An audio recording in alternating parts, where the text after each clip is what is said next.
Këngëtarja e njohur Aurela Gaça ka ndarë së fundmi reflektime të sinqerta mbi rrugtimin e saj artistik, duke theksuar se muzika për të nuk ka qenë kurrë thjesht një profesion, por vetë jeta.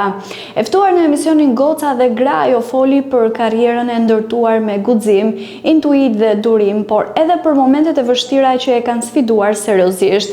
Aurela u ndal veçanërisht te Aurela Gaça Show, formati transmetuar në Top Channel me 12 shfaqje live, i cili sipas saj vazhdon të kërkohet ende nga publiku. Ajo e cilësoi këtë projekt si një gërshetim të gjithë provojës së saj artistike ndër vite, ku çdo detaj ishte live dhe ku stafi punoi në kushte ekstreme për të realizuar spektaklin.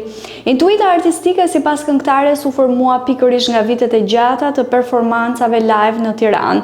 Në rrëfimin e saj, Aurela foli edhe për raportin me artistët e rinj që kanë mbështetur ndër vite, duke pranuar se ndonjëherë zhgënjet nga mungesa e mirënjohjes, por beson se koha i mëson të gjithë të reflektojnë. Çelësi suksesit të saj, thot ajo, ka qenë durimi, ndërsa energjia është diçka e lindur. Një nga momentet më të dhimbshme të karrierës ishte ndalesa 3 mujore nga këndimi për shkak të dëmtimit të kordave zanore, periudhë që ajo e përjetoi me ankth dhe frikë.